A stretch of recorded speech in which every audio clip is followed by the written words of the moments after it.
another episode of The Hair Being Wet, but we're gonna make it work.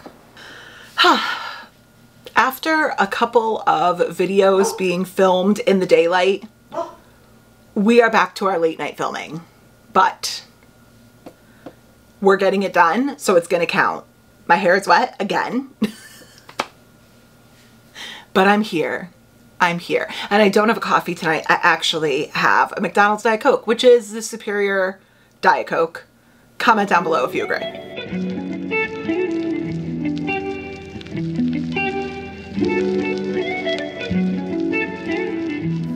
Hey guys, we are back with another one, and today was originally supposed to be a strictly Kindle haul video for a couple of reasons. Let me explain. So, I currently have something like 26 bookshelves, something like that, and they are completely full. Like, I am now stacking books on top of my shelves and like horizontally across the tops of other books because I'm completely out of space for physical books.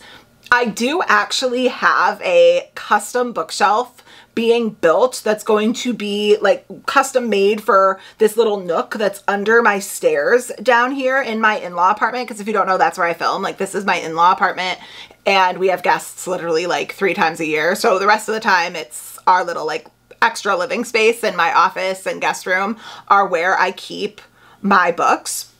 So I am currently having a custom bookshelf built for under, like in the little nook under my stairs where all of my books that are like overflow books or books that I've read are going to be stored. And then that will free up like 4 full bookshelves in my room for unread books. However, that is taking a little bit of extra time because the shelves came in and they were actually cut like 1 inch too wide. So they don't sit right on the brackets that we had put in. So they have to be sent and recut and then sent back and then reglazed and clear glazed. So it is a little bit of a process. Also, here in my area of Connecticut, we actually had a few days of really devastating flash floods. Luckily, my family is blessed and our home and our family is okay, but there was a couple of areas like my town and also a couple of towns over in Connecticut that did have pretty devastating damage. So that has kind of slowed down the process in the last couple of days because obviously like that's priority and some work hasn't gotten done because people we know that are helping us are affected by the storms. So that is getting done. But in the meantime, because my bookshelves have been full, I have been trying to really be more mindful about what physical books I am picking up. Basically, I'm kind of the opinion that unless I'm pretty positive I'm going to really love it, I've been trying to buy it on my Kindle with the thinking that if I do read it on my Kindle and love it, and I do actually think that this is a book that I really do want like a physical representation of on my shelves, I could just go to the bookstore and buy it after I've read it, because that really is going to be reserved for very few books. Most of my books I'm okay with reading on my Kindle. I don't feel like I need the book trophy, you know what I'm saying? So I was trying to prioritize shopping on my Kindle. I've been doing a great job, but then my husband and I went to do a little husband and wife date weekend in New York City this weekend, and I may have gone to a few different Barnes & Nobles. And that is so heavy. And that kind of went out the window. Also, the same weekend that we happened to be in New York City going around to different Barnes & Nobles happened to be the one weekend that Barnes & Noble decided to start their 50% off select hardcover sale. And I feel like that was a sign personally to me that it was okay to buy some physical books, right? Did everyone take that? Like when you saw the notification that there was 50% off hardcovers, you were like, clearly Barnes & Noble wants Lindsay to go shopping. Obviously, like everyone took that, right? So I did kind of break my no hardcover book buying just a little bit, but I'm gonna go ahead and make an excuse for myself and say that I purchased books after obviously knowing that our custom bookshelf is being built and we will be good. So I kind of have an excuse. I know I will soon have a place to put these new books, and there's going to be a little reshuffling done. So that's my excuse. But for this haul, let's start by going over what physical books I bought, and then the last half of, or the last 3/4 of this haul will be all books I've picked up on Kindle. Okay, so one of the really cool things about going to all of the Barnes & Noble in Manhattan is that, first of all, they're like even the smaller Barnes & Nobles in Manhattan are way bigger than a lot of the Barnes & Nobles, 99% of the Barnes & Nobles that I have around me. And they have such a cool, like very diverse inventory of like, I haven't seen a bunch of these books in my personal Barnes & Noble because they're smaller, but also they do get and have a lot of author signings because they're obviously in the city. So there were a lot of really cool signed editions that I've never seen anywhere around me because I don't know why any author would come to my area of Connecticut because it's kind of small. But this was one of them. I picked up End of Story by A.J. Flynn, and this is signed by the author, which I thought was really cool. Another excuse I made for picking up physical copies of books is it's signed by the author, which is fun, and I like having those on my shelves. When I tell you, I could not even tell you the first thing that this book is about. I know that, yeah, he wrote The Woman in the Window, which I think even got made into like a Netflix special, I think. Was that the one that Kristen Bell starred in?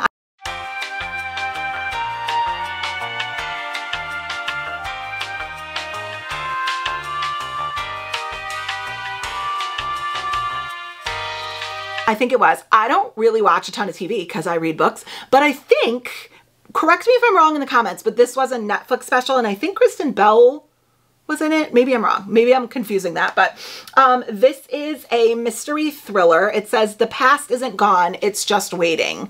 And it says it's good for fans of Knives Out, which I've never seen. But isn't that like a funny thriller? Isn't it like kind of comical too? So it says, I'll be dead in 3 months, come tell my story. You and I might even solve an old mystery or two. Life is hard. After all, it kills you. I believe this is about a man who's like a reclusive mystery author who asks our main male character in the book to come and write a memoir for him. And in the midst of writing this memoir, our main male character is going to discover some shady things or mysterious things about him. Like I've said before, I don't love knowing like really a lot of information about the mystery thriller when I read it because I feel like sometimes the jacket covers just give away 50% of the plot line and then it's not mysterious or thrilling. So I did pick up End of Story by A.J. Flynn. Did I say A.J. Flynn that entire time? It's A.J. Finn. A.J. Finn. No L.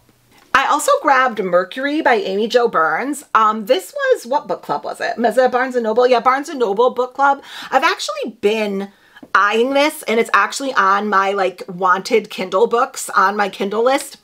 And I actually would have been fine with having just the Kindle version of this book because it is more literary fiction. I'm not entirely sure I'm going to love it, but the Kindle version I think was like $14.99 and this, because it was 50% off, I think was like $11 after my Barnes & Noble discount. So it ended up being cheaper to just grab the physical copy.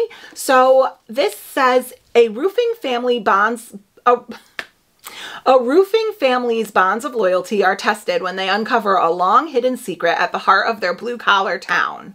It's 1990 and 17-year-old Marley West is blazing into the River Valley town of Mercury, Pennsylvania. A perpetual loner, she seeks a place at someone's table and a family of her own. The first thing she sees when she arrives in town is 3 men standing on a rooftop. Their silhouettes blot out the sun.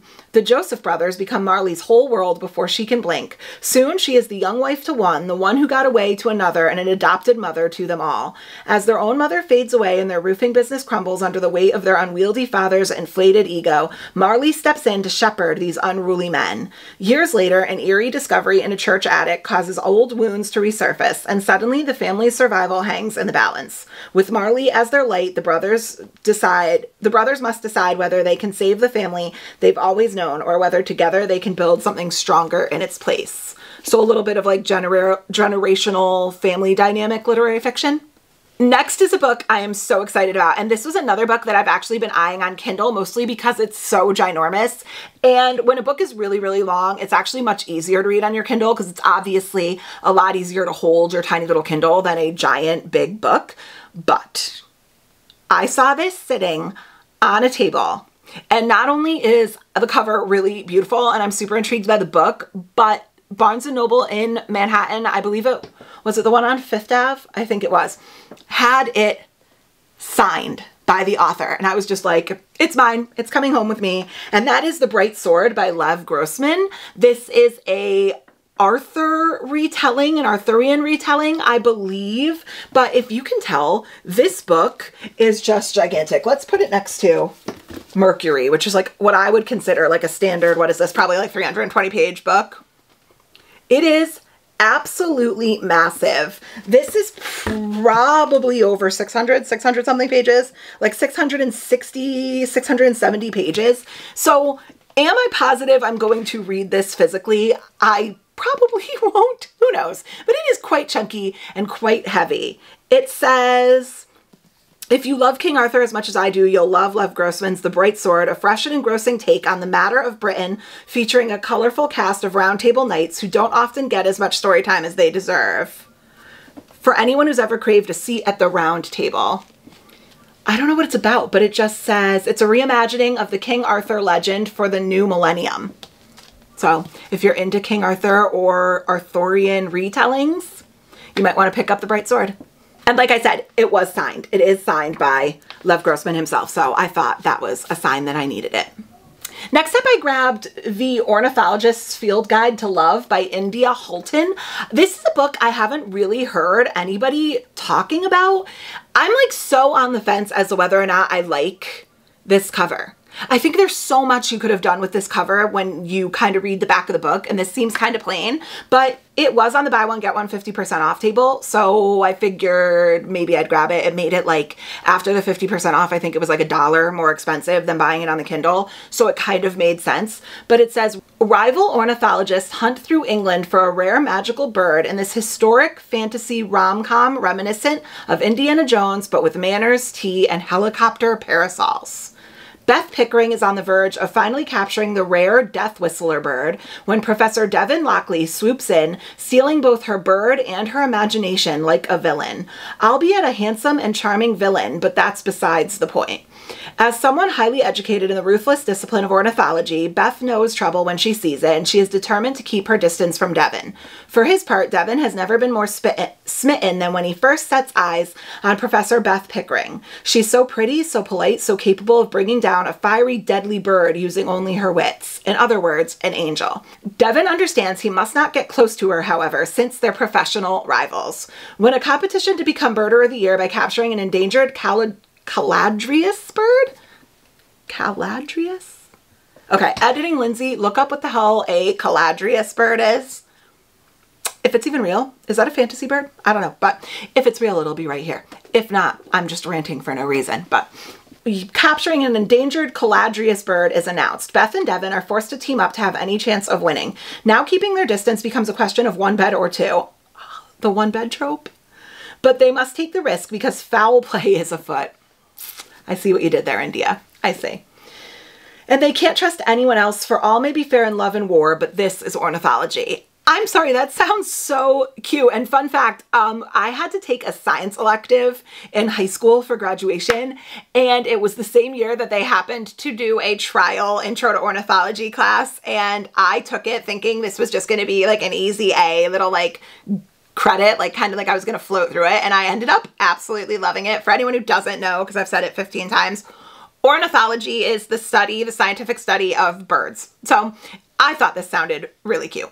Okay, so also I want to make a disclaimer and give you guys kind of like a little insight about how I actually shop when I'm in Barnes & Noble. So what I do is I go through Barnes, and anytime I see something that I think I might want to buy, I spend a second and look up not only the price on Barnes & Noble's website, and if it is cheaper on the Barnes & Noble's website, fun fact, they will price match in their Barnes & Noble stores to the Barnes & Noble website. So I'll screenshot it so that I can ask them to price match it. However, just note that you can either price match or use your Barnes & Noble premium membership. You can't do both. So sometimes if it's on the shelves for $18 in the store, but it's $10 on the website, it's not like you can, if you ask them to price match it to $10, you can't also get your premium membership 10% off, if I'm making any sense. So sometimes do the math, because if it's only like $1 cheaper on the website, it's actually usually a better deal to just take your 10% off. So do the math. But as I'm shopping, I go through, and when I find a book I want, the first thing I do is go onto the Barnes & Noble website and see if it's the same price there.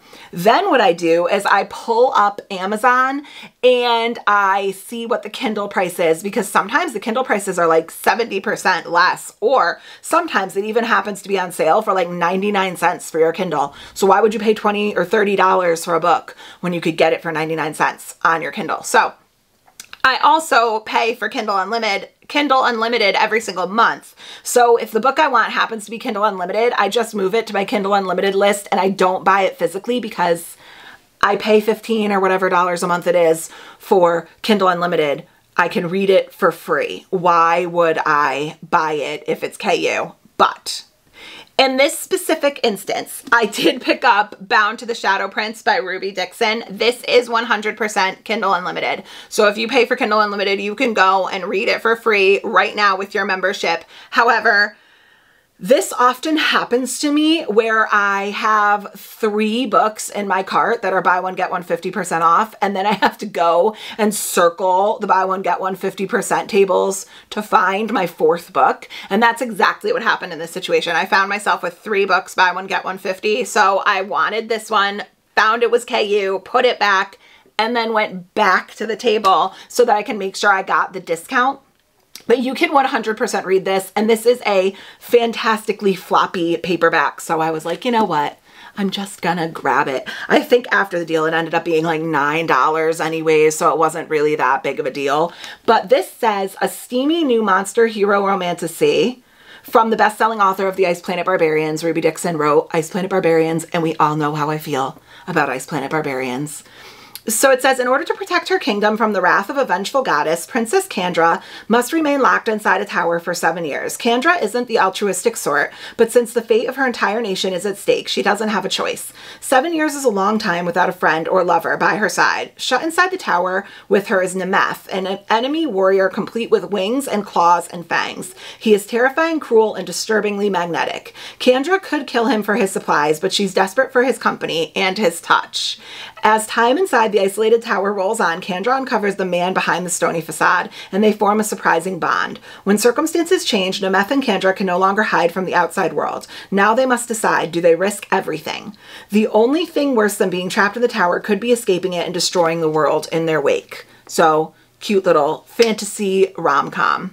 Next, I picked up the 3rd book in the Belladonna series by Adeline Grace. This is Wisteria. The first one is, of course, Belladonna. The second one is Foxglove, and this is Wisteria. I've only read Belladonna, and it was pretty good. It wasn't my favorite YA romantasy, but it was decent, and the writing was good, and I'm definitely intrigued by the story. But more importantly, if you have not taken a look at the Barnes & Noble exclusives of these books, they are just absolutely stunning. Look at that naked hardcover.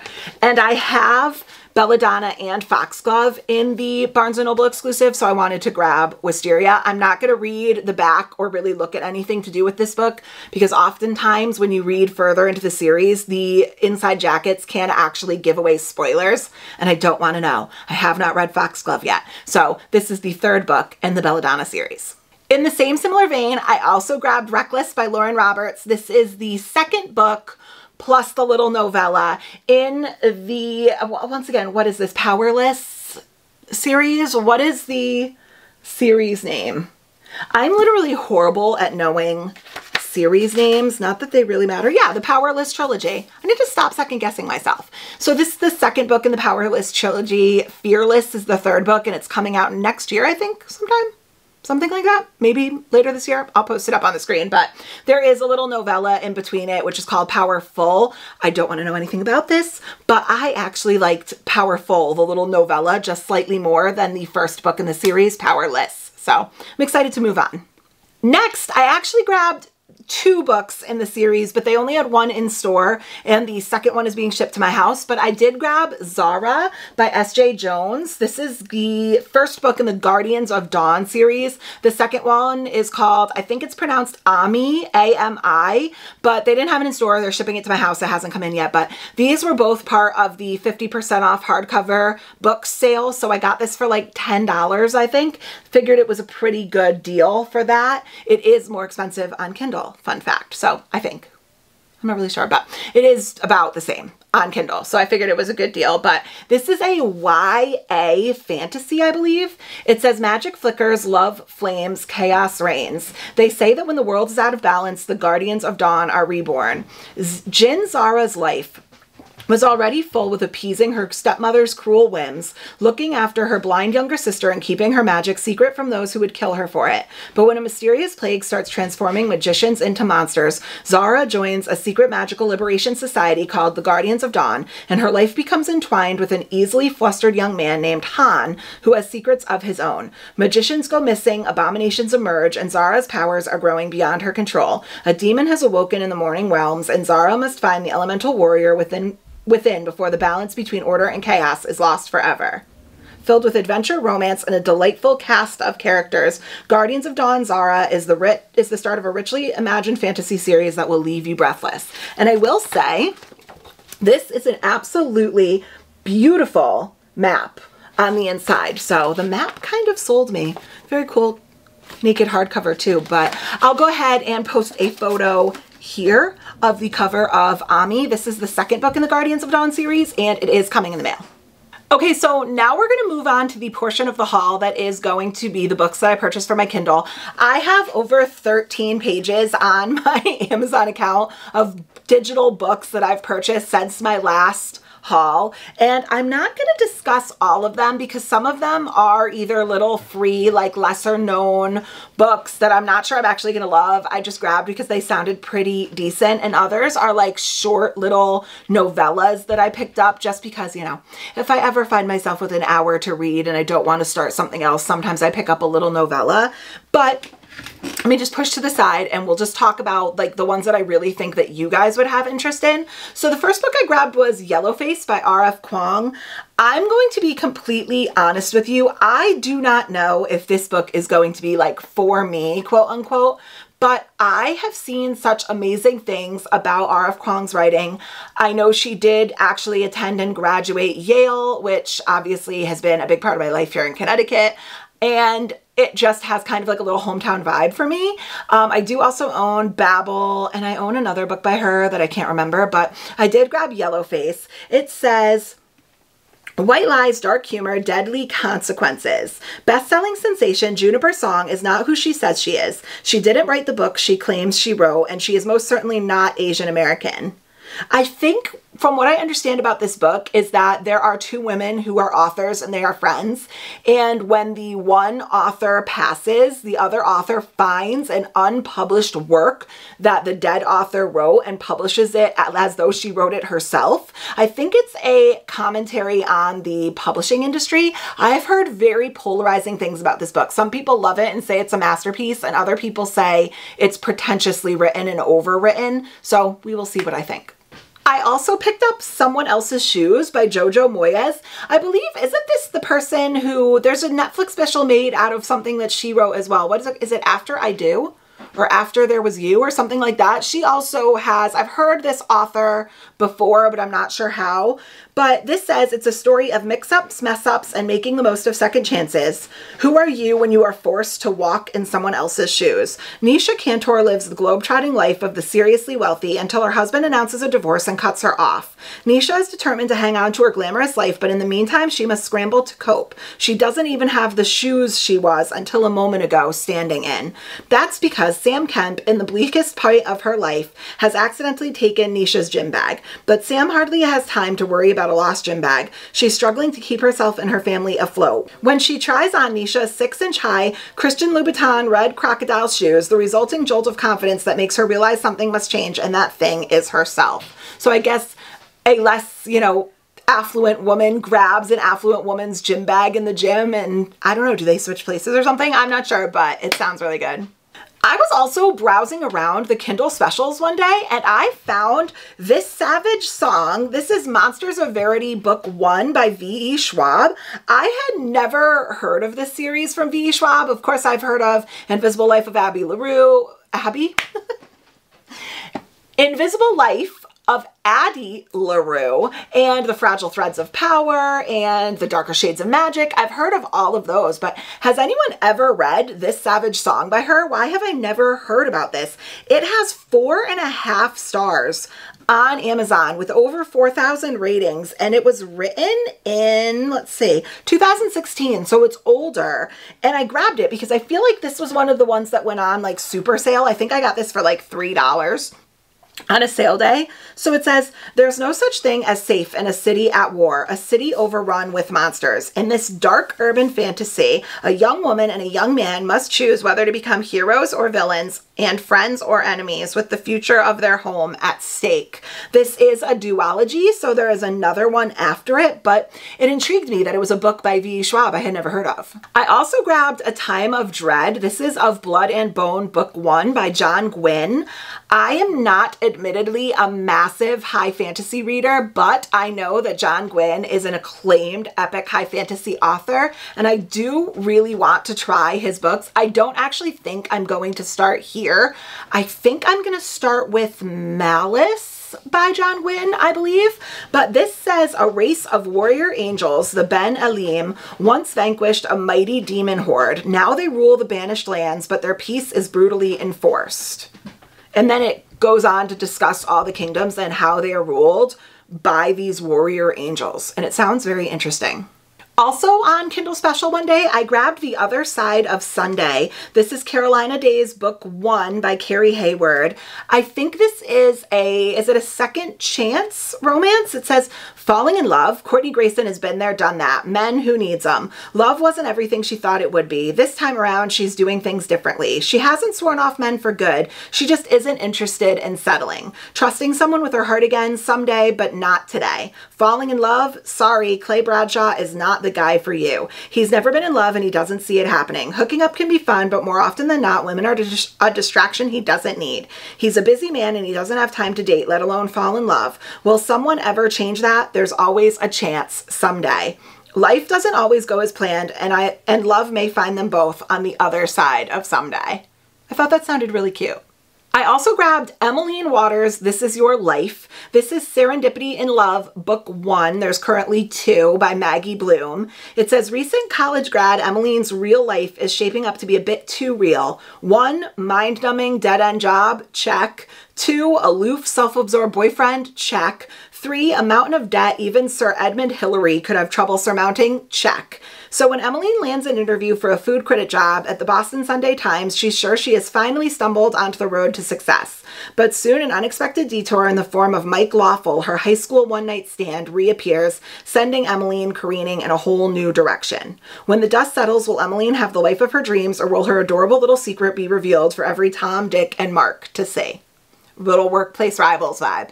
Next up, I grabbed Forsaken, which is Book 1 in the Daughters of the Sea series. There's currently 5 books in this series by Kristen Day. It says, once you've been touched by darkness, it never leaves you. Abandoned by her parents as an infant, 17-year-old Hannah spent her childhood wading through countless foster families until being adopted by the Whitmans 3 years ago. Unfortunately, Atlanta's high society wasn't quite ready for Hannah or the strange events that plague her. Chilling visions of murder, unexplained hallucinations, and a dark, mysterious guy who haunts her nightmares all culminate to set in motion a journey of self-discovery that will challenge everything she's ever believed, not even to mention her sanity. It sounds creepy and a little gothic, but very, very interesting. Next up, I grabbed Blue Hawaiian, which is Blackwood Sellers series Book 1. There's currently 3 books in this series, and it's by Carla Luna. It says, the first rule of serving as the maid of honor at your perfect sister's destination wedding, no mistakes. The second rule, no drama. For Jess Chavez, a week in Maui is hardly a dream vacation, not when her sister expects her to be the perfect maid of honor. Not only does Jess have to fake perfection, but she can't let anyone know she's unemployed and barely scraping by. Above all, she needs to steer clear of Connor Blackwood, the sexy groomsman who broke her heart 5 years ago. A family wedding offers Connor the ideal opportunity to convince everyone he's no longer an irresponsible playboy. If they see he's changed, they might support his decision to leave the family winery and strike out on his own. With so much at stake, the last thing he needs is an alluring distraction like Jess. When Jess and Connor end up together, exploring the island's lush tropical beauty, the sparks between them become impossible to ignore. Throwing caution to the wind, they decide to make their own rules. 5 days of passion, no strings, no tears, no promises. One of the big reasons that I got this book is my husband and I took a trip to Maui a few years ago and absolutely fell in love with the island of Maui, so I was all in for this book. Next up is a book that was a classic example of a book I probably would have purchased physically because I'm pretty sure I'm going to love it, but I wanted to save space on my shelves, and that is The God of the Woods by Liz Moore. It says, when a teenager vanishes from her Adirondack summer camp, two worlds collide.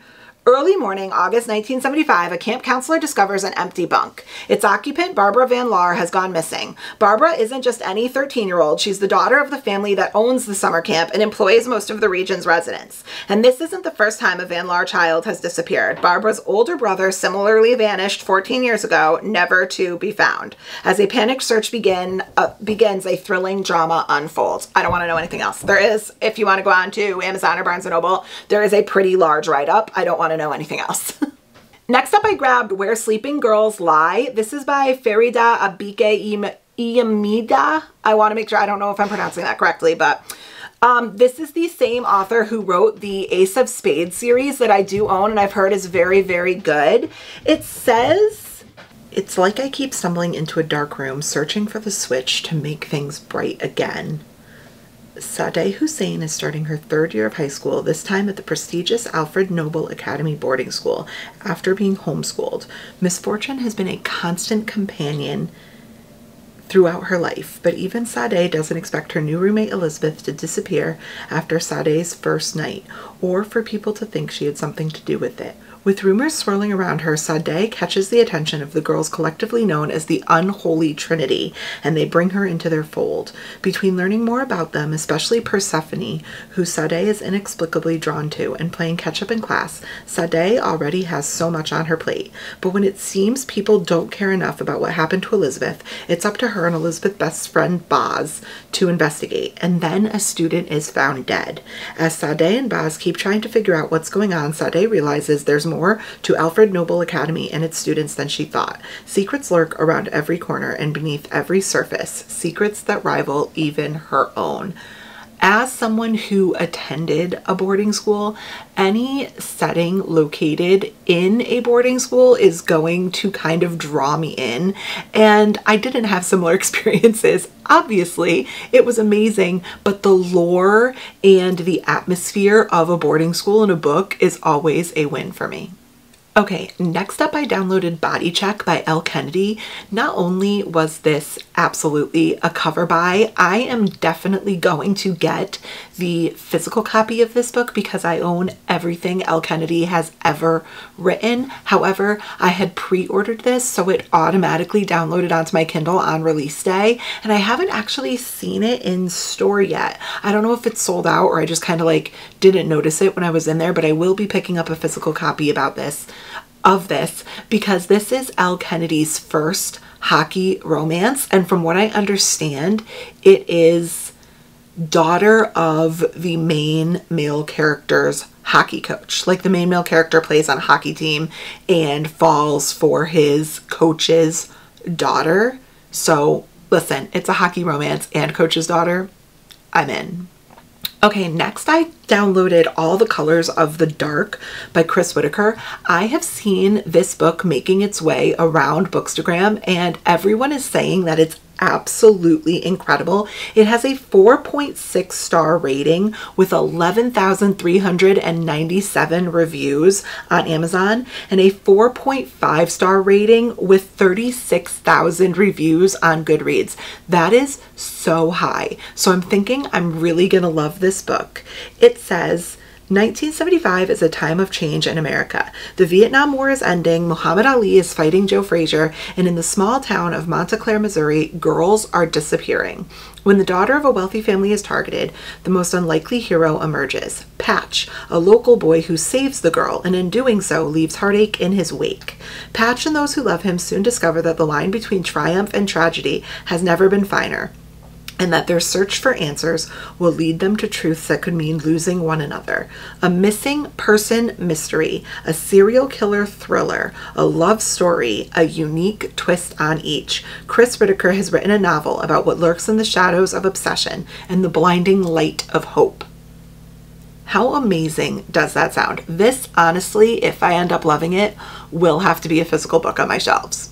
I then grabbed Dishonestly Yours by Krista and Becca Ritchie, and I am so intrigued to see how Krista and Becca Ritchie go from like the Addicted Calloway series, which is college age dysfunctional relationship, rich people drama, but kind of like unserious. I mean, not really unserious, but to me they were unserious. The characters were kind of not likable, and it was just outlandish and over the top, to Dishonestly Yours, which from what I'm understanding is a mafia romance, I believe, or like a rival family romance. It says, starting fresh is the only way Phoebe can escape a life of crime, but her best friend's older brother complicates honest dreams in this gripping new series.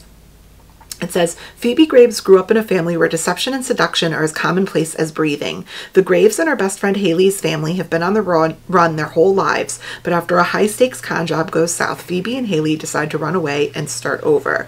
The small Connecticut town they settle in seems too good to be true. Oh, geez.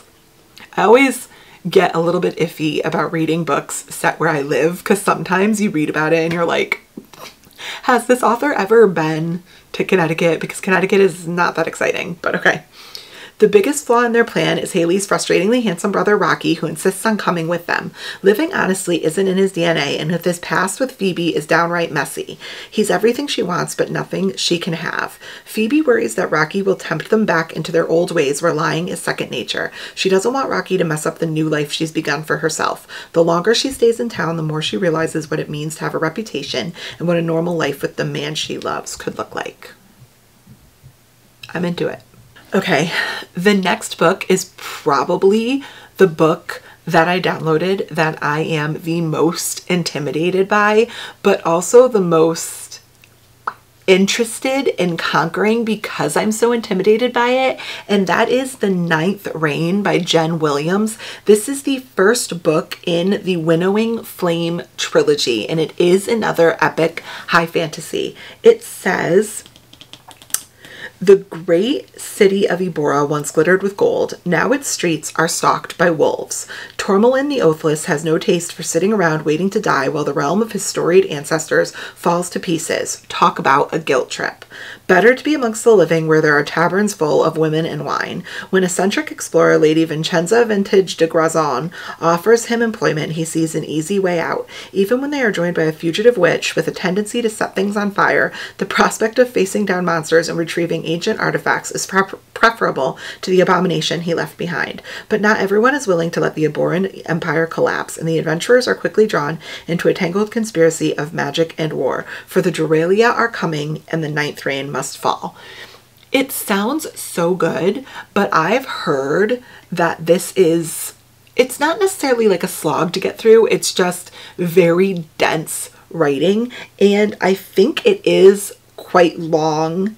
It's 550 pages, so it's not something that you can really breeze through, but like I've said several times, I'm going on my high fantasy adventure, so this was kind of a must, and I believe it still is on sale for $2.99 for the first book, so I took a $3 gamble. Okay, so the next book I downloaded was The Midnight Feast by Lucy Foley. I have never read anything by Lucy Foley, but I think in the mystery thriller genre, she is probably the author that I've seen the most conflicting opinions about. Like, there are some people that just have not been able to gel with her stories and her writing and are like, Lucy Foley isn't for me. And then there are other people that are ride or die for Lucy Foley books, and there's kind of no gray area in between that I've personally seen, and I've never read anything from her, so I want to see where I line up with her writing. But this, The Midnight Feast, is her new release, and the synopsis sounds so good. It says, "It's the opening night of the Manor, the newest and hottest luxury resort, and no expense, small or large, has been spared. The infinity pool sparkles, the Manor Mule cocktail is being poured with a heavy hand. Everyone is wearing linen.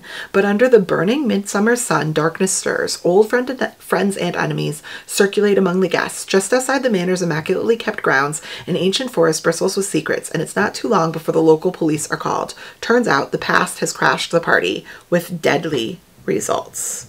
Everyone's got a secret, everyone's got an agenda, but not everyone will survive the midnight feast."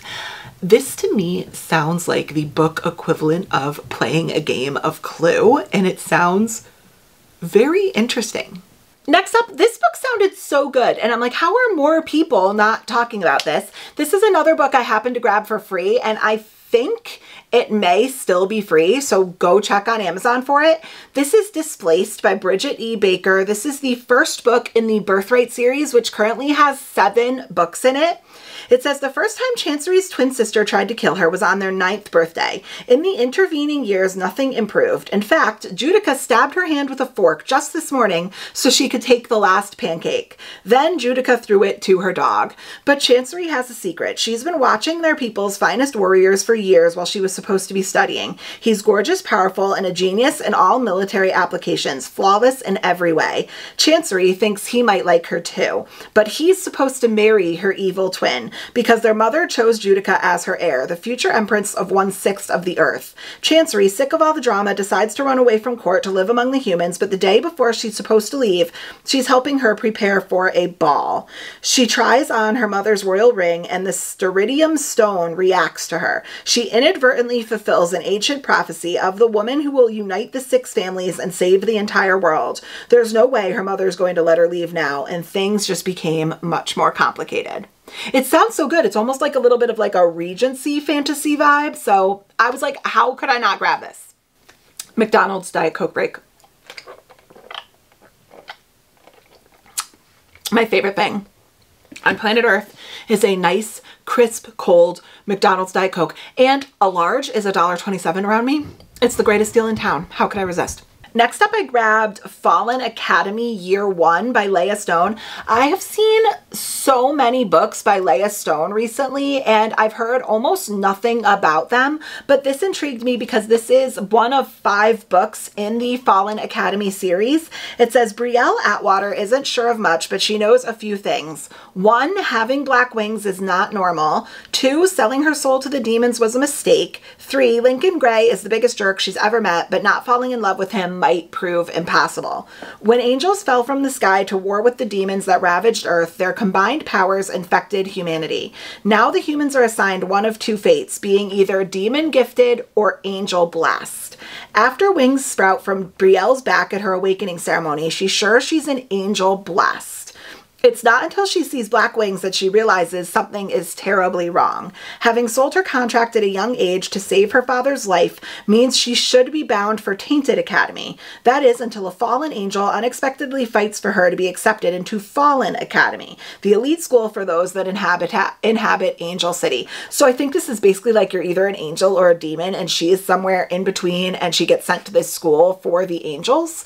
I don't know, but how good does that sound? Also, this book has a 4.5 star rating with almost 11,000 reviews.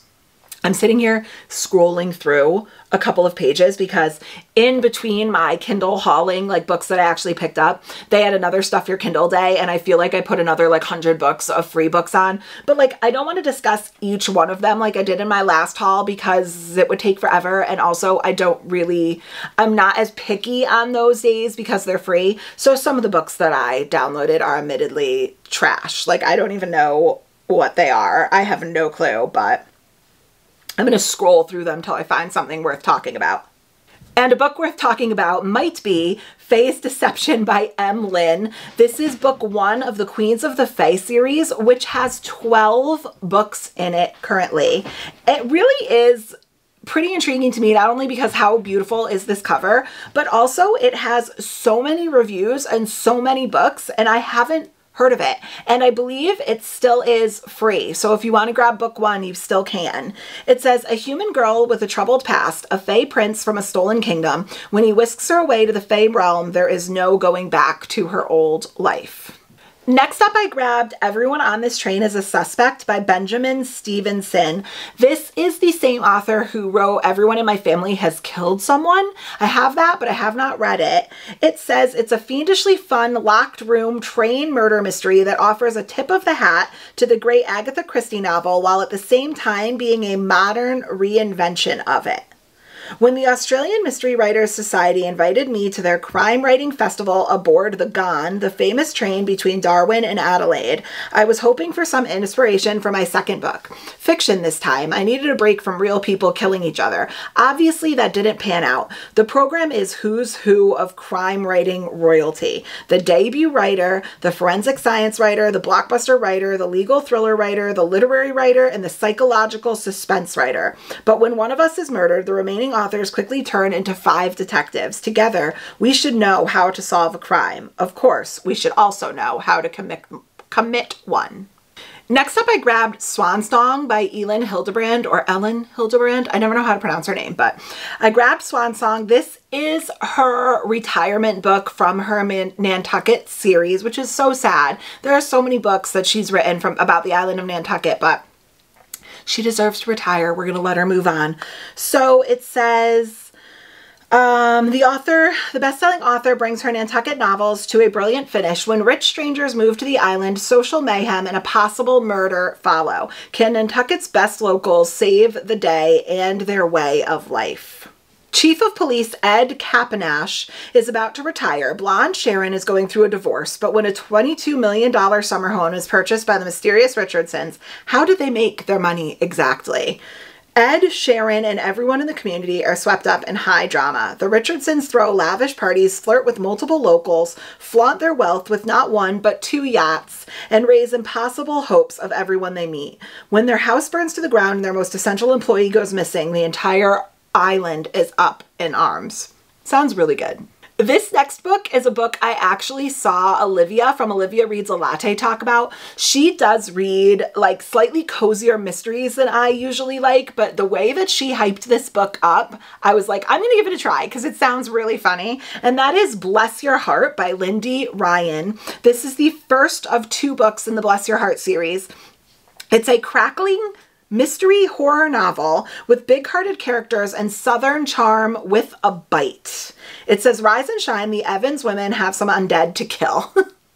It's 1999 in Southeast Texas, and the Evans women, owners of the only funeral parlor in town, are keeping steady with normal business. The dead die, you bury them. End of story. That's how Ducey Evans has done it for the last 80 years, and her progeny, Lenore the experimenter and Grace, Lenore's soft-hearted daughter, have run Evans' funeral parlor for the last 15 years without drama. Ever since that god-awful mess that left 2 bodies in the ground and Grace raising her infant daughter Luna alone. But when town gossip, Mina Jean Murphy's body is brought in for a regular burial and she rises from the dead instead. It's clear that the Strigoi, the original vampire, are back, and the Evans women are the ones who need to fight back to protect their town.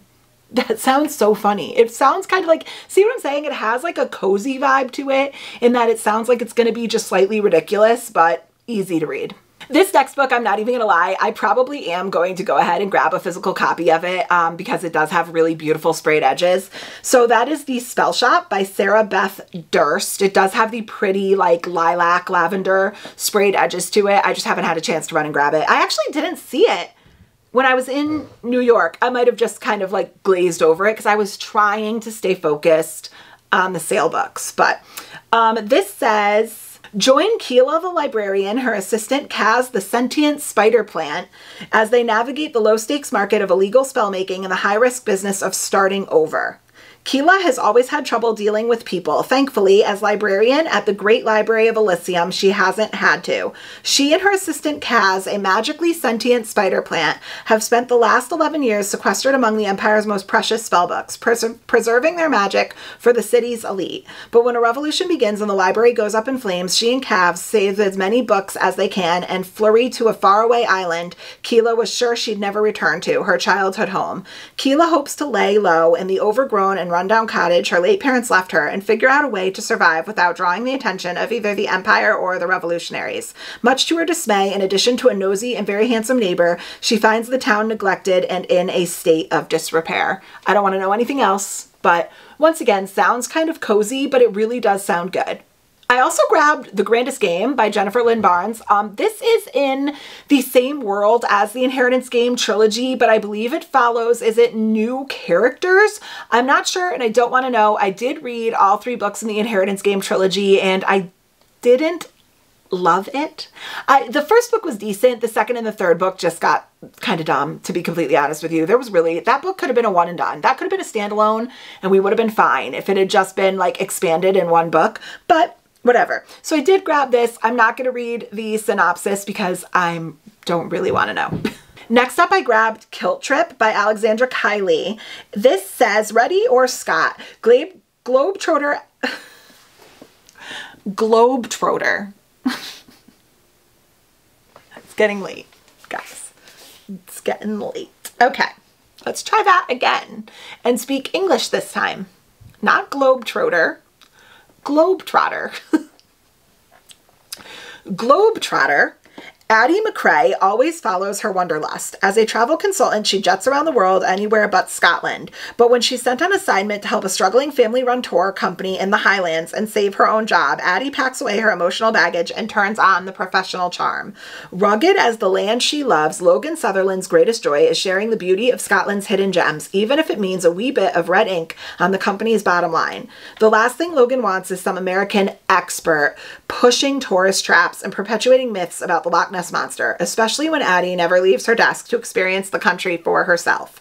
As they wage an office war, Logan discovers Addie's secret connection to Scotland, a handful of faded Polaroids, and her late mother.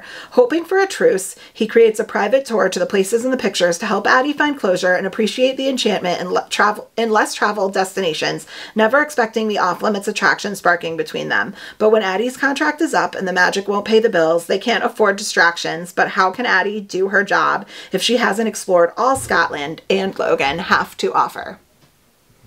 I haven't really read books located in Scotland, so that was kind of the initial appeal, but also the cutest cover ever. I also picked up Goddess of the River by Vaishnavi Patel. Once again, I hope I'm pronouncing that correctly. I don't know much about this other than this is a reimagining of the story of Ganga. I think that's how you pronounce it. Ganga, the goddess of the river and her doomed mortal son. It says, a mother and a son, a goddess and a prince, a curse and an oath, a river whose course will change the fate of the world. I believe this is Indian mythology, and the cover is absolutely stunning.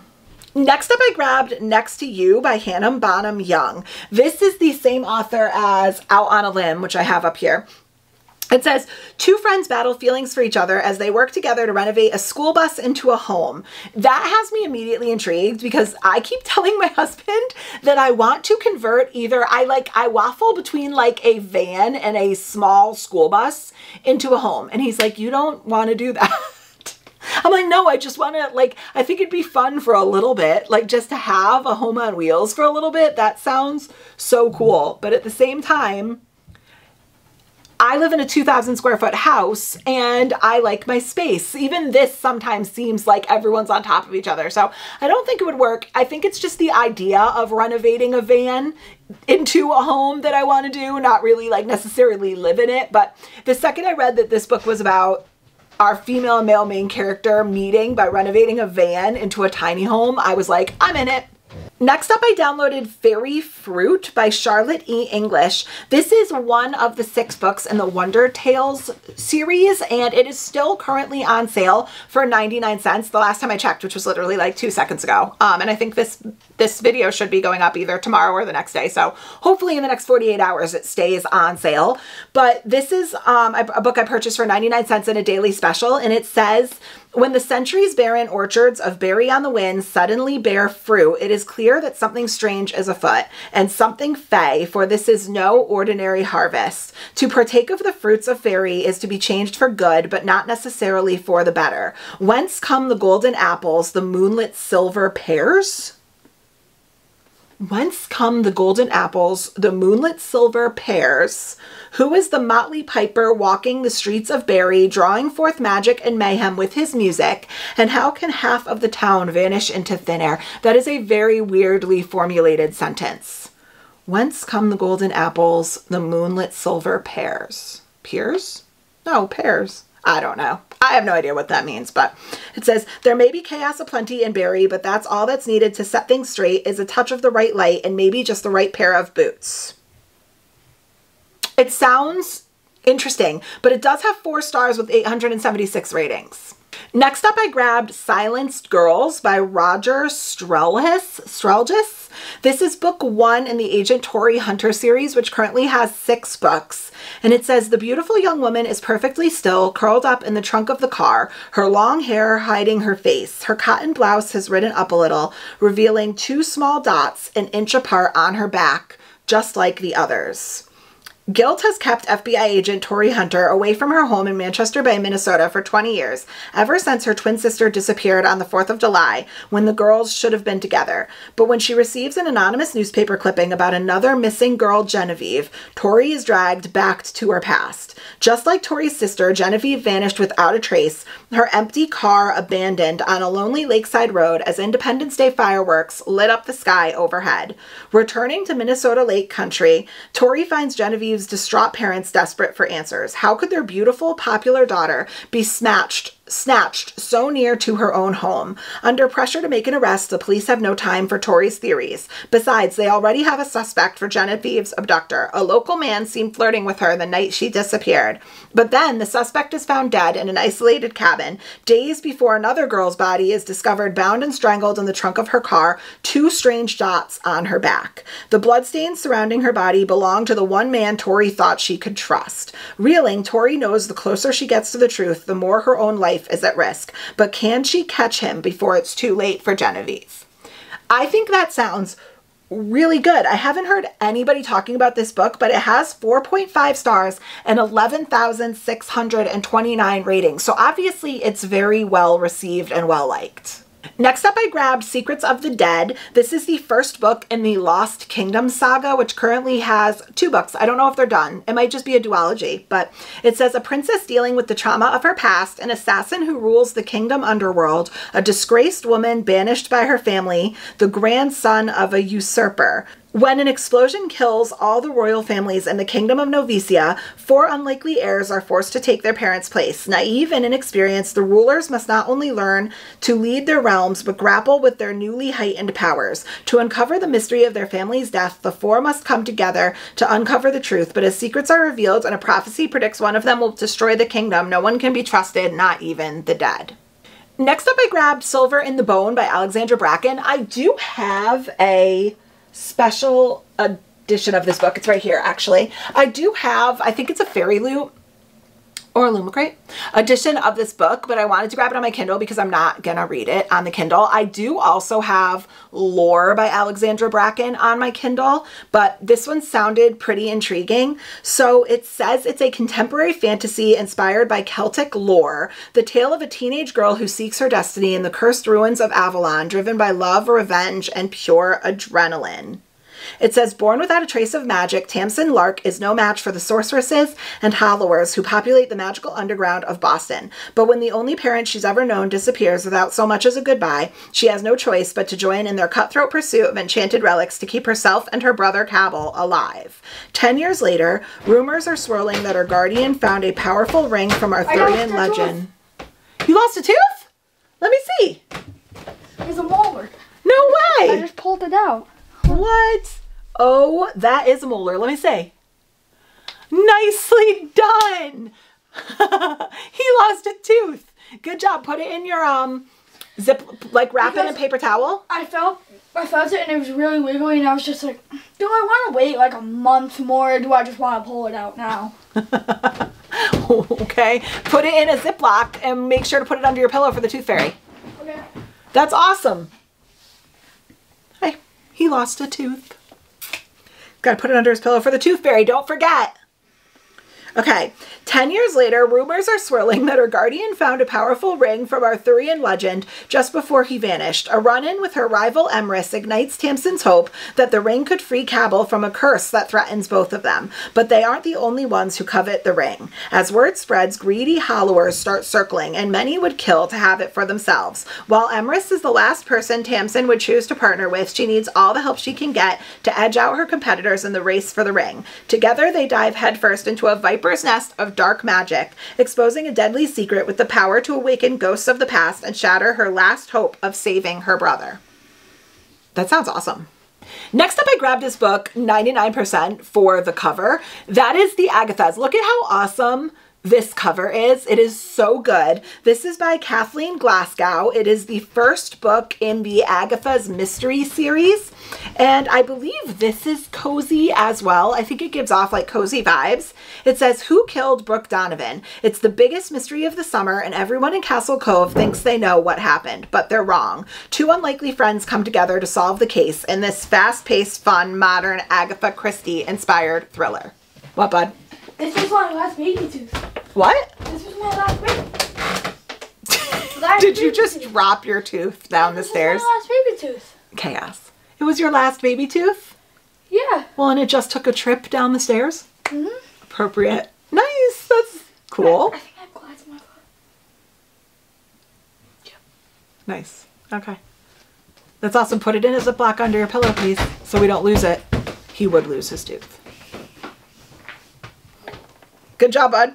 Next up, I grabbed The 100,000 Kingdoms, which is the first of 3 books in the Inheritance Trilogy by N.K. Jemisin. Another book that I'm incredibly intimidated by because it seems so complicated, but I've heard it's good. I'm really, in case you couldn't tell, I'm really trying to kind of like stretch into the epic high fantasy genre, but it is a very intimidating genre to break into. So this says, after her mother's mysterious death, a young woman is summoned to the floating city of Skye in order to claim a royal inheritance she never knew existed. I don't know if I want to know anything more about that, but it says, when the fate of the world hanging in the balance, Yin will learn how perilous it can be when love and hate and gods and mortals are bound inseparably together. Keep going. Okay. Need a piece of paper. What is that? Oh, are you writing a note to the tooth fairy? Yeah. No way. Ask her for a Cybertruck for me. Okay. Thanks. That better be one great tooth for a Cybertruck. Next up, I also grabbed Beneath Black Sails by Claire Sager. Full disclosure, this is available for free on Kindle Unlimited, but on sale, I think I paid $1.99 for it. And actually, I just loaded the page and it still is on sale for $1.99. So sometimes when I find a book for like 99 cents or $1.99, I go ahead and grab it even if it's KU, because then it doesn't take up a slot on my KU library. So I did grab this. This is the first book in the Beneath Black Sails series of 4 current books. It says she's a sea witch wanted for murder. He's a pirate hunter determined to capture her. But in a world of hidden treasures and deadly secrets, their attraction may be the most dangerous thing of all. A little sea witch pirate romance. I also picked up Liar's Beach by Katie Cotugno. This says a new take on Agatha Christie's classic murder mystery, The Mysterious Affair at Styles. Lyndon knows he doesn't belong in elite Martha's Vineyard, but when his prep school roommate Jasper invites him to spend the end of the summer at August House, his family's massive beachfront estate, Lyndon tries to fit in. It's not hard after all. He's been lying for years, and he's not the only one. Everyone at August House is ready for a wicked good time, so when someone is found unconscious in the pool after a night of partying, it's quickly labeled an accident. But Lyndon begins to wonder, as does Holiday, Lyndon's childhood friend, and the only person on the island who knows the truth about his humble background. There's nothing Holiday loves more than a mystery, and she's convinced there's a killer on the vineyard, and now it's up for them to figure out who. I am so intrigued by this next book. I picked up A Court of Betrayal by Anne O'Brien. It is listed as #1 bestseller in the 1485 to 1603 History of the United Kingdom section, which I didn't even realize was a category of books. The 1485 to 1603 History of UK category. So now you know. But this is listed as #1, and it says the Welsh Marshes of 1301. Strong-willed heiress Joanne de Gonville is married to Roger Mortimer, Earl of March, at just 15 years old. Soon, Joanne finds herself swept up in a world of treacherous court politics and dangerous secrets as her husband deposes Edward II and rules England alongside Queen Isabella. Yet when Roger is accused of treason, she is robbed of her freedom and must survive catastrophic events in her fight for justice, with her life and her children's hanging in the balance. Will she pay for her husband's mistakes, or will she manage to escape from a terrible fate? So this takes place in 1301. That's crazy. I also picked up Natural Selection by Ellen Hildebrand. This is a short story. I believe it's under 50 pages or 54 pages. This is currently still on sale for $1.99. I have never heard anybody talk about it, but it popped up on one of my deal days and I was like, why not? It says, when her boyfriend bails at the last minute, a New York woman embarks on their couple's cruise alone to find that maybe the person she was supposed to fall in love with was herself. So a little 54-page Ellen Hildebrand novella. I also grabbed 5 Brothers by Penelope Douglas. It says, one woman learns the secret of the 5 Jaeger brothers. I think we can kind of envision where this is going, especially if you know Penelope Douglas and her writing. But it says, on the other side of town in the dark glades under the rain, Macon is the oldest, 31, ex-Marine. I don't think I've ever seen him smile. Army is 28, a single dad with the most beautiful green eyes. He has no idea who he is, if not a Jaeger brother. Iron will be in prison soon. You'd never think it to meet him. He's a nice guy, actually, but he can't stop reacting to everything. Dallas is the one I hate. 21, cruel and selfish. He takes and then throws away whatever's left. And Trace is mine. Or he was for about 2 seconds. No one can tame him for long. Not that I ever wanted to. It was fun, but now I need to go back home, back to my side of the tracks, away from the swamps and these men, to my parents' big house on my clean street where I'm never dirty or messy or hot, and I will. I'll leave first thing tomorrow morning. I just want to crash on the couch tonight. Their house is dark and quiet. Everyone else is asleep except for one. He sees me crying and comes to comfort me. We'll say that. We're not going to go from there. You can kind of envision, if you know Penelope Douglas, what is probably going to happen with these 5 brothers. Next up is 4 Dead Queens by Astrid Schulte. It says 4 dead queens, 3 days to catch a killer, 2 forbidden romances, 1 shocking twist you won't see coming. 17-year-old Carolee Corrington may seem harmless, but she is, in fact, one of Kadara's most skilled thieves and a liar. Varen, on the other hand, is an honest, upstanding citizen of Kadara's most enlightened region, Ionia. He runs afoul of Carolee when she steals a package from him, putting his life in danger. When Varen attempts to retrieve the package, he and Carolee both find themselves entangled in a conspiracy that leaves all 4 of Kadara's queens dead. With no other choices and on the run from Carolee's former employer, the 2 decide to join forces, endeavoring to discover who has killed the queens and save their own lives in the process. When their reluctant partnership blooms into a tenuous romance, they must overcome their own dark secrets in hopes of a future together that seemed impossible just days before. But first they have to stay alive and entangle the secrets behind the nation's 4 dead queens.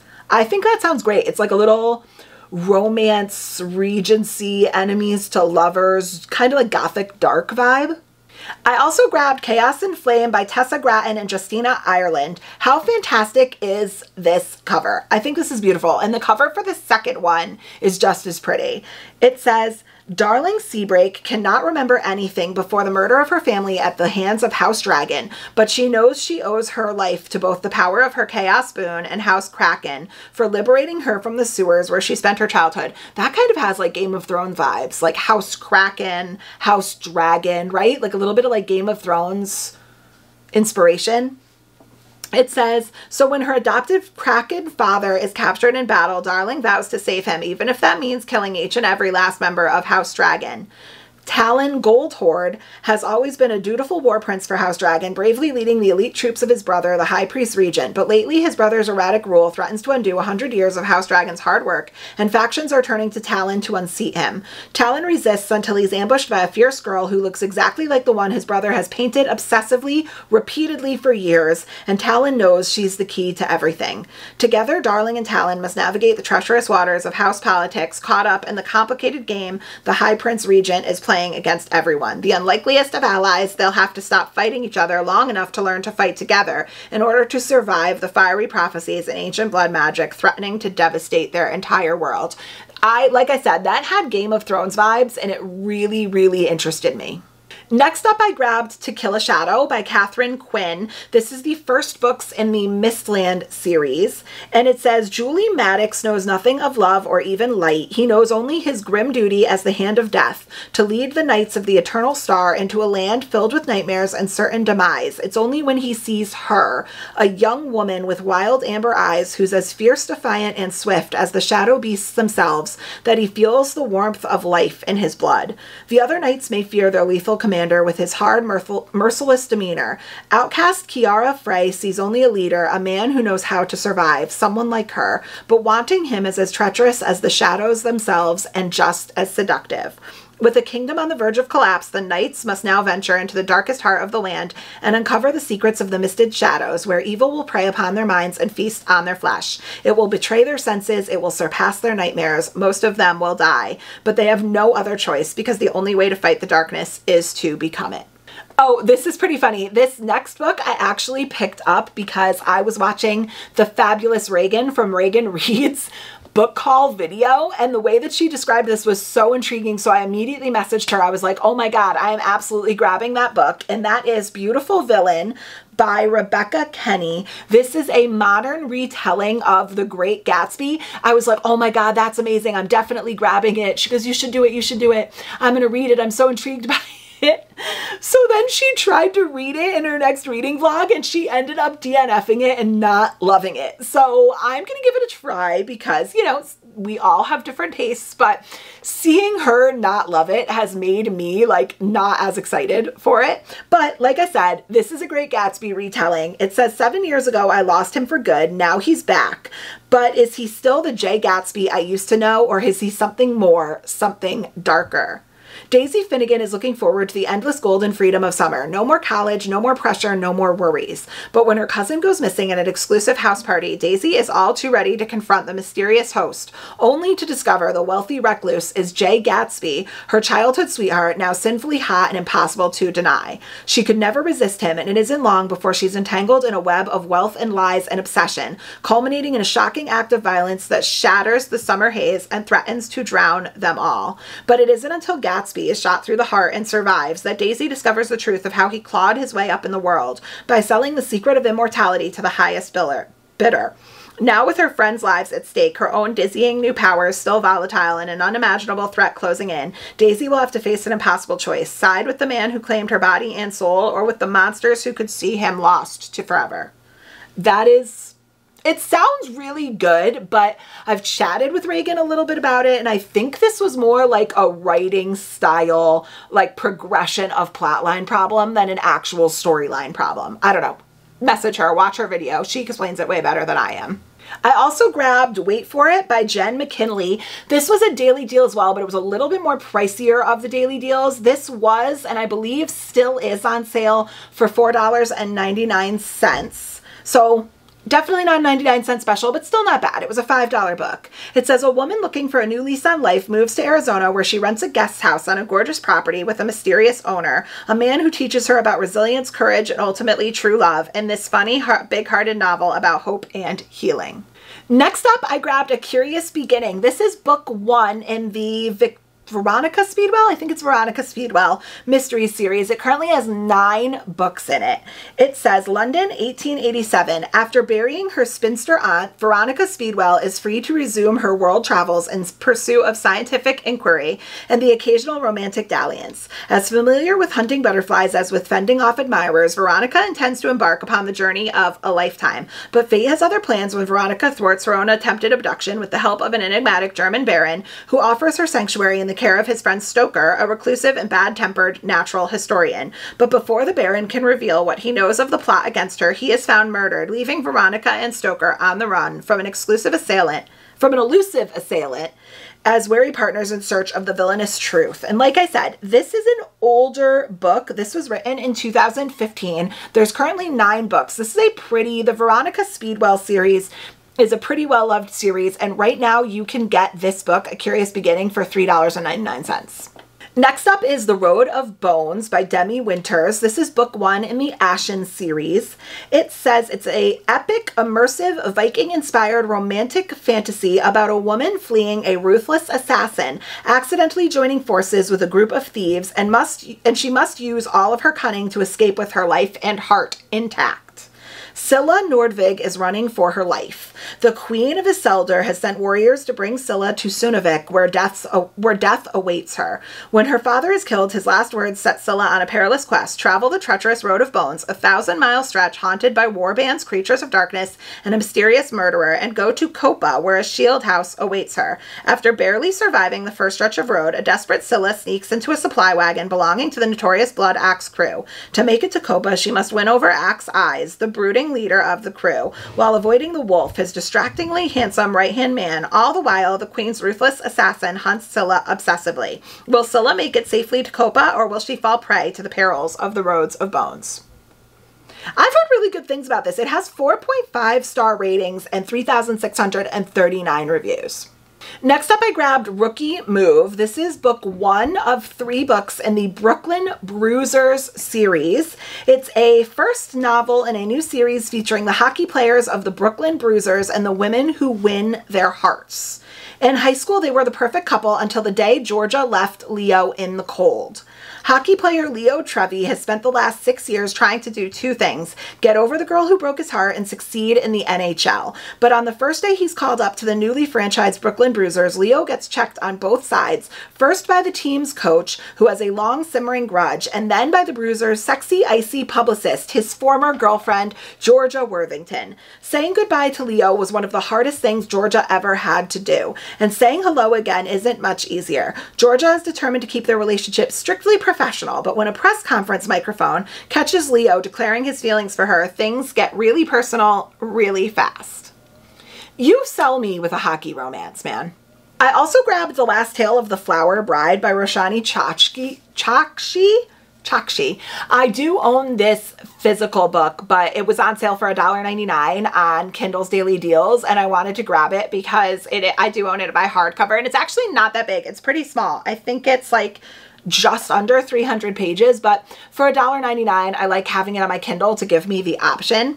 It says, once upon a time, a man who believed in fairy tales married a beautiful, mysterious woman named Indigo Maxwell Castaneda. He was a scholar of myths, she was an heiress. But when the couple returns to Indigo's childhood home, the House of Dreams, the bridegroom will soon find himself unable to resist. For within the crumbling manor's extravagant rooms lurks the shadow of another girl, Azure, Indigo's dearest childhood friend, who suddenly disappeared. As the house slowly reveals his wife's secrets, the bridegroom will be forced to choose between reality and fantasy, even if doing so threatens to destroy their marriage or their lives. Through a tapestry of secrets woven around dangerous shards of truth, Chakshi crafts an atmospheric fever dream of a novel about love and lies, secrets and betrayal, and the stories we tell ourselves to survive.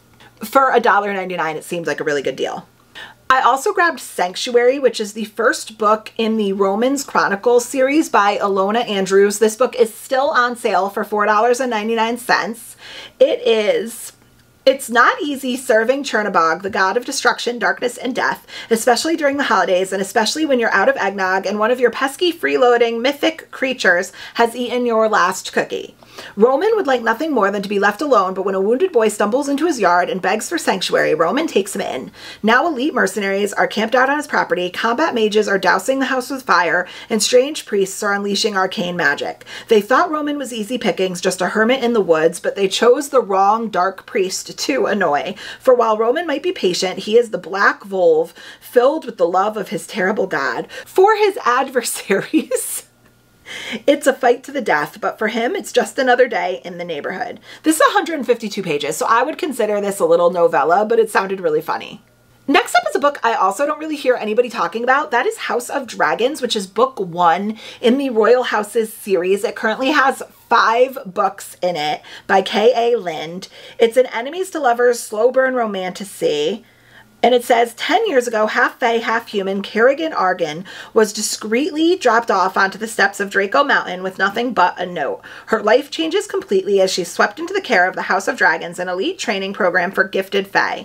On the year of her 17th name day, each student will be chosen by one of the 12 tribes of Elandria to enter society. Everyone is chosen except Kerrigan. So she strikes a bargain with the Dragon Society, convince a tribe to select her or give up her birthright forever. With the unlikeliest of allies, Fordham Olivier, the cursed Fae prince who escaped his dark throne, she has to chart her own destiny to reshape the world. It says this is a good book for lovers of Fourth Wing meets Throne of Glass, so that kind of sold me. Next up, I picked up The Marlowe Murder Club by Robert Thorogood. This book went on sale for 99 cents, I believe, on a Kindle deal. It's currently $9. It's no longer on sale, but $9 still isn't a bad deal. It says, meet Judith, a 77-year-old whiskey-drinking crossword puzzle author living her best life in a dilapidated mansion on the outskirts of Marlowe. Nothing ever happens here. That is, until Judith hears her neighbor shot while skinny dipping in the Thames. The local police don't believe her story. It's an open and shut case, of course. Ha! Stefan can't be left for dead like that. Judith investigates and picks up a crew of sidekicks, Susie the dog walker and Bex the vicar's wife. Together they are the Marlowe Murder Club. When another body turns up, they realize they have a real-life serial killer on their hands, and the puzzle they set out to solve has become a trap, which they might never escape. It's a ever so sly, cozy, perfect mystery for readers who love the Thursday Murder Club and an elderly lady is up to no good. So it sounds like a cute little old lady solving murders mystery, and I am into it. I also grabbed Queen Bee by Amali Howard when it went on sale one day. It says it's about a girl seeking retribution against her backstabbing former best friend, finds her plans slightly derailed once she catches the eye of a familiar, handsome marquis. So this is a delightful anti-historical Regency-era romp that's Bridgerton meets the Count of Monte Cristo. Okay, this next book not only has an absolutely gorgeous cover, obviously, but listen to the description. It says, inspired by Moulin Rouge and set on an island in a magical version of Prohibition-era New York, Ravel is a breathtaking YA standalone fantasy full of dazzling magic, romance, and mystery. Moulin Rouge fantasy? In a Prohibition-era New York. I don't want to know anything else about the plot. Moulin Rouge, Prohibition-era New York. Done. Wrap it up. Put it in the cart. It's mine. Next up, I grabbed A Curse in Darkness. This is the first book in the Thornheart Trials series, which currently has 6 books in it, by Cheryl Lee Gray. It says, Willow, I once faced evil and lost. With the fate of my family and our magic suddenly in my hands, I vow to protect them no matter what. But the Coven trials have claimed many witches, and vanquishing malevolent spirits while haunting a possessed hellhound on a killing spree is far more than I bargained for. Now the hellhound's domineering alpha is shadowing me. More beast than man, Warwick both tempts and terrifies. Still, I can't resist our overwhelming attraction, and when an enemy twisted enemy makes their move, and I'm faced with an impossible choice. I need him more than ever, but fortune is fickle, and in a world full of monsters, falling in love can be hazardous to your health and your heart. So I think we might be like right on like the Omegaverse type of vibe. I think it sounds like it's a hellhound, not a werewolf, but I'm sure it's similar. Next up, I grabbed The Storm and the Darkness. It says it's a New Orleans witches family saga, book 1 of 12 in the House of Crimson and Clover series by Sarah M. Craddock. It says one lone witch, two tempting brothers, an island forged in darkness. Anna did something unforgivable. Her guilt takes her to a remote Maine island, but she finds no reprieve among the cold-mannered locals. The worst is Jonathan St. Andrews, harsh, judging like he can see right through her. His brother Finn is her one light in the darkness. The shock of waking one day with both brothers at her bedside is quickly eclipsed by two horrifying revelations. She was gravely injured in a fall she doesn't remember, and a crippling storm has shut down the island. Her magic can't help her, not even her family. The powerful Deschanel wishes of New Orleans can reach her.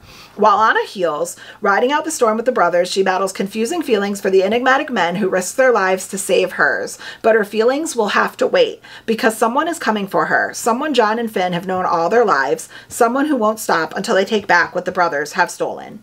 How good does that sound? It has 1,144 ratings and a 4.1 star. Second Diet Coke break. Still so good. It's getting a little warm now though. Not as good. Okay, next up I grabbed Song of the Six Realms by Judy I. Lin. This is the same author as A Magic Steeped in Poison. She weaves a dreamy standalone romance about a talented musician swept away to the celestial realm by a handsome duke. Zoo, a talented young musician, has no past and probably no future. Orphaned at a young age, her kindly poet uncle took her in and arranged for an apprenticeship at one of the most esteemed entertainment houses in the kingdom. She doesn't remember much from before entering the House of Flowing Water, but when her uncle is suddenly killed in a bandit attack, she is devastated to lose her last connection to a life outside of her indenture contract. With no family and no patrons, Zoo is facing the possibility of a lifetime of servitude, playing the kin for nobles that praise her talent with one breath and sneer at her lowly social status with the next. Then one night she is unexpectedly called to the garden to put on a private performance for the enigmatic Duke Meng. For a young man of nobility, he is strangely kind and awkward and surprises Zoo further with an irresistible offer. Serve as a musician in residence at his manor for 1 year and he'll set her free of her indenture. But the Duke's motives become increasingly more suspect when he and Zoo barely survive an attack by a nightmarish monster, and when he whisks her away to his estate, she discovers he's not just some country noble. He's the Duke of Dreams, one of the divine rulers of the celestial kingdom. When she learns the six realms are on the brink of disaster and incursions by demonic beasts are growing more frequent, the Duke needs Zoo's help to unlock memories from her past that could hold the answers on how to stop the impending war. But first, Zoo will need to survive being the target of every monster and deity in the six realms. Okay, I am so excited for this next one. This is not another love song by Julie Soto. I did pay full price for this book because I am very excited. It sounds so good. I paid $11.99 for this book, but it was actually blurbed by Allie Hazelwood, which is a good sign. And it says it's a Ray Lowe inspired grumpy sunshine romance full of sharp banter, deep emotion, and irresistible humor.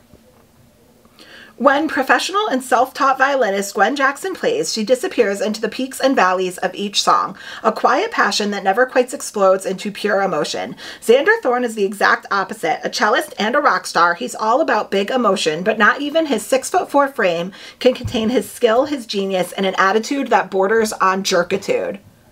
Jerkitude. Interesting. Not only did it take Xander a year to notice that he and Gwen both play in the Manhattan Pops, but he also always seems to have the perfect cutting criticism about her technique.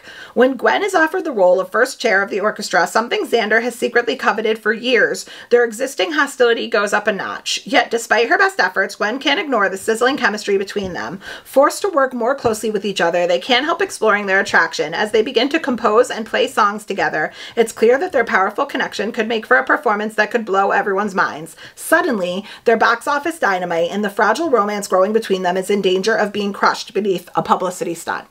So it's like a both of us are famous trope.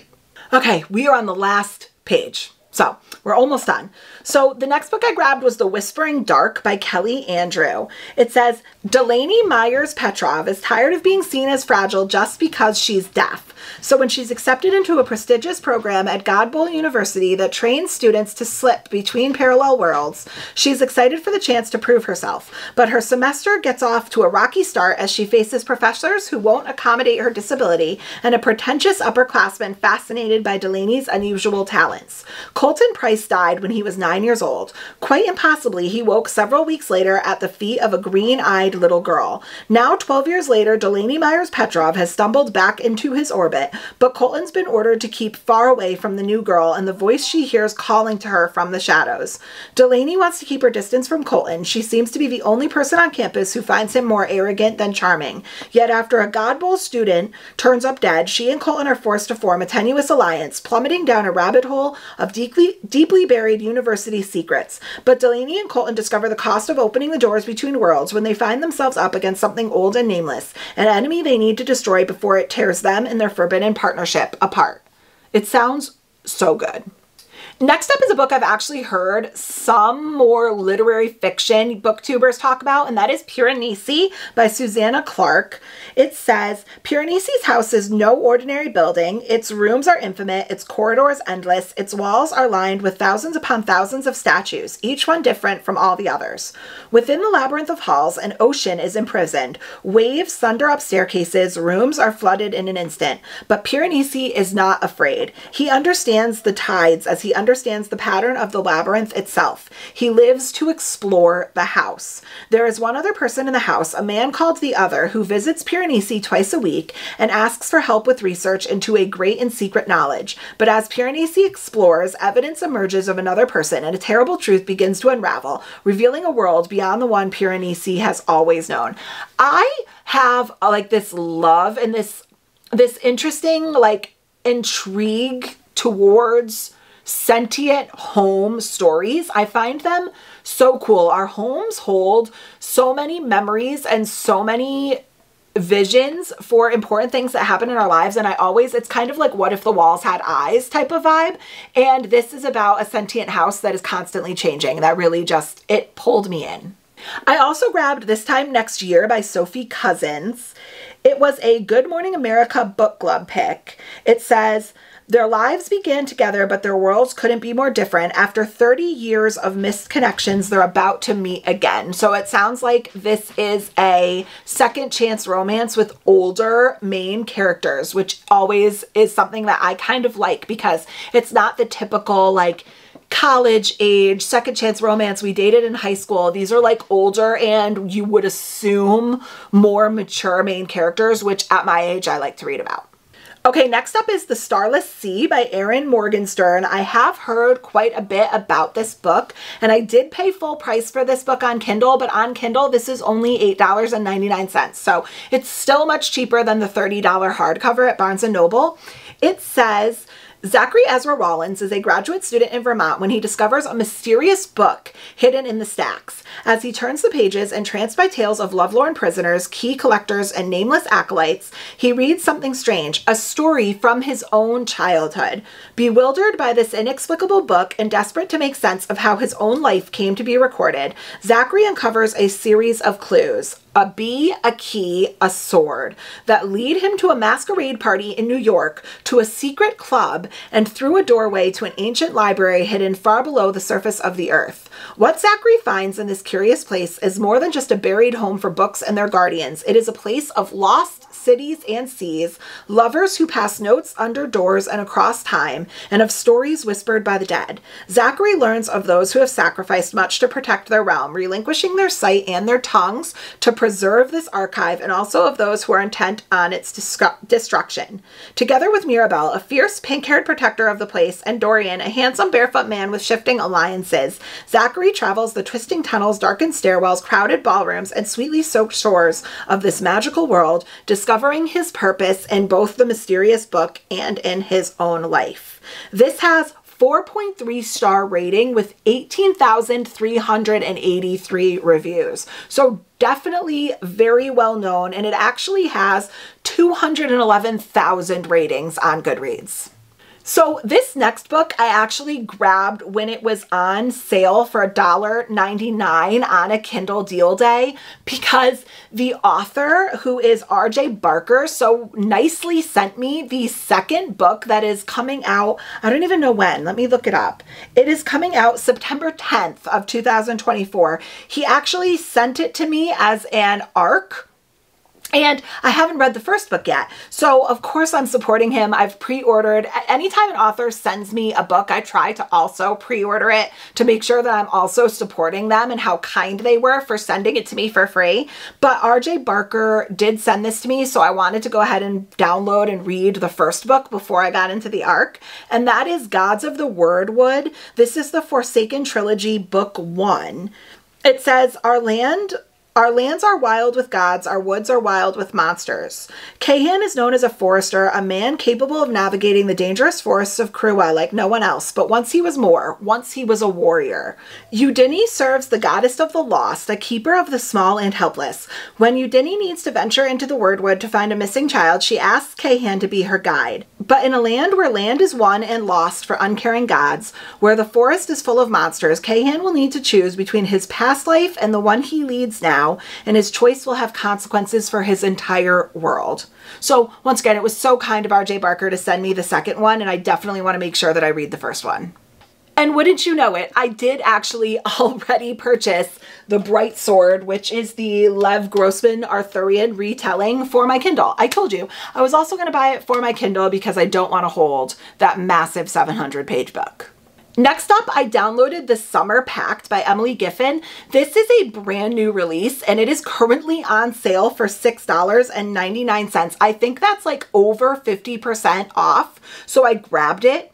It says, in the wake of a tragedy, a group of friends makes a pact that will cause them to reunite a decade later and embark upon a life-changing adventure together. 4 freshmen arrive at college from completely different worlds. Lainey, a California party girl with a flair for drama. Tyson, a brilliant scholar and aspiring lawyer from Washington, D.C. Summer, an ambitious recruited athlete from the Midwest. And Hannah, a mild-mannered Southerner who is content to quietly round out the circle of big personalities. Soon after arriving on campus, they strike up a conversation in their shared dorm, and the seeds of friendship are planted. As their college years fly by, their bond intensifies and the 4 become inseparable. But as graduation nears, their lives are forever changed after a desperate act leads to tragic consequences. Stunned and heartbroken, they make a pact, promising to always be there for one another, no matter how separated they become by circumstances or distance. 10 years later, Hannah is anticipating what should be one of the happiest moments of her life when everything is suddenly turned upside down. Calling on her closest friends, it soon becomes clear that they are all facing their own crossroads. True to their promise, they agree to take a time out from their lives headed in the wrong directions and embark on a shared journey of self-discovery, forgiveness, and acceptance. So it sounds like this is like a story of girlship and friendship that is very intriguing to me. I'm not going to say much about this next book, but I also downloaded Chosen by the Vampire Kings. This is KU, but it's also currently on sale for 99 cents. So this was another situation where I didn't feel the need for it to take up a slot on my KU library when I could just pay 99 cents and own it and have it sit on my Kindle forever. So this is by Charlene Hardnaddy. It is book 1 of 7 in the Chosen series, and it says, I'm only going to read like the first little sentence. It says, 2 powerful vampire kings, sworn enemies, and 1 curvy human woman who must choose between them. So this sounds like a reverse harem vampire series. Okay, and continuing in the vein of my desire to become more well-versed in epic high fantasy, I also grabbed The Justice of Kings, which is book 1 in the Empire of the Wolf series by Richard Swan. There are currently 3 of them. This is still currently on sale for $2.99. It says, the Empire of the Wolf simmers with unrest. Rebels, heretics, and powerful patricians all challenge the power of the imperial throne. Only the Order of Justices stands in the way of chaos. Sir Conrad von Vault is the most feared justice of all, upholding the law by way of his sharp mind, arcane powers, and skill as a swordsman. At his side stands Helena Sadanka, his talented protege, orphaned by the wars that forged the empire. When the pair investigates the murder of a provincial aristocrat, they unearth a conspiracy that stretches to the very very top of imperial society. As the stakes rise and become even more personal, Von Valt and Helena must make a choice. Will they abandon the laws they've sworn to uphold in order to protect the empire? So this book has 4.3 stars and 2,400 ratings, but it also has almost 10,500 ratings on Goodreads with a 4-star, which is pretty good for Goodreads. And I'm, like I said several times, I'm trying to get more into high fantasy, and I have had this suggested to me several times. And for $2.99, I figured it might just be a great download for a good price. Okay, and last but certainly not least for this haul, I downloaded Final Girls by Riley Sager when it went on sale for $1.99 one day. It says, 10 years ago, 6 friends went on vacation, one made it out alive. In that instant, college student Quincy Carpenter became a member of a very exclusive club, a group of survivors the press dubbed the Final Girls. Lisa, who lost 9 sorority sisters to a college dropout's knife, Sam, who endured the sack man during her shift at the Nightlight Inn, and now Quincy, who ran bleeding through the woods to escape the massacre at Pine Cottage. Despite the media's attempts, the 3 girls have never met. Now Quincy is doing well, maybe even great, thanks to her Xanax prescription. She has a caring, almost fiance, a popular baking blog, a beautiful apartment, and a therapeutic presence in Coop, the police officer who saved her life. Her mind won't let her recall the events of that night. The past is the past, until the first final girl is found dead in her bathtub, and the second final girl appears on Quincy's doorstep. Blowing through Quincy's life like a hurricane, Sam seems intent on making her relive the trauma of her ordeal. When disturbing details about Lisa's death emerge, Quincy desperately tries to unravel Sam's truth from her lies, while evading both the police and bloodthirsty reporters. Quincy knows that in order to survive, she has to remember what really happened at Pine Cottage, because the only thing worse than being a final girl is being a dead one. I've heard this is one of Riley Sager's best books. It has 18,369 ratings and a 4.2 star on Amazon. So I think this might be one that I might have to delve into. And with 6% left on my iPad and a now warm Diet Coke, that is it for this book haul. If you have made it this entire way, please comment below which books you think sound the best. If you have read any of them, tell me what you think, whether you liked or didn't like them. And comment the pink flower emoji for Wisteria. I know it's not a pink flower, but we're getting close enough. And then do all the things that you are so great at doing, like, comment, subscribe, and I will catch you in the next one. Bye, guys.